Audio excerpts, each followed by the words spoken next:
বন্ধুরা, আপনাদেরকে বিকেলবেলার একটা কোয়ালিটি টাইম আমরা আসলে উপভোগ করছি, সেটি দেখানোর চেষ্টা করছি। আমার সাথে আছে আমার পুত্র বিজয় কৃষ্ণ সরকার। আমার নাম হলো বিজয় কৃষ্ণ সরকার। আমি এখানে গ্রাম আইসাম ঘুরতে জন্য। ওকে, আমার পুত্র গ্রামে ঘুরতে এসেছে। তারপর আমার সাথে আছে আমার স্ত্রী বিনতা কৃষ্ণ সরকার। এরপরে আমার আছে বোন আছে গীতা রানী সরকার। আমরা বিকালবেলা আসলে একটু কোয়ালিটি টাইম এনজয় করার জন্য মূলত সিলেটেই আসলে সিলেটের যে প্রাকৃতিক জায়গা আছে সেটা অনেকেরই অজানা।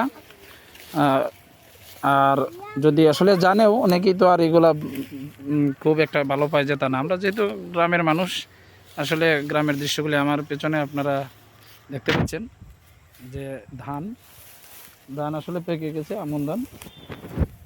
তো আমন ধানের দৃশ্য আপনারা দেখতে পাচ্ছেন। মোটামুটি বিকালটা খুবই উপভোগ করা যায় আর কি। খুব সুন্দর জায়গাটার নাম বলতেছি, সেটা কামুসানা এলাকা। এটা হচ্ছে সিলেটের যে লাওয়াই এলাকা, তার একটু পেছনের দিকে আছে কামুসানা নামে এলাকাটার নাম। আর ওই যে রায়ের গ্রাম আছে, রায়ের গ্রামের পাশে মূলত এদিকে আসলে খানিকটা জায়গা হাওরের মতোই। এখানে ধান হয়, মানে ধান চাষ হয়, তারপরে আরও অনেক কিছু বিভিন্ন বিষয় আছে যেগুলো গ্রামের বিষয় আর কি।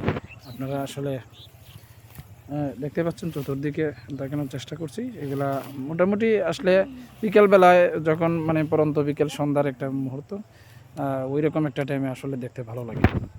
ধন্যবাদ সবাইকে। তো আশা করি আপনারাও প্রাকৃতিক দৃশ্যগুলো উপভোগ করবেন।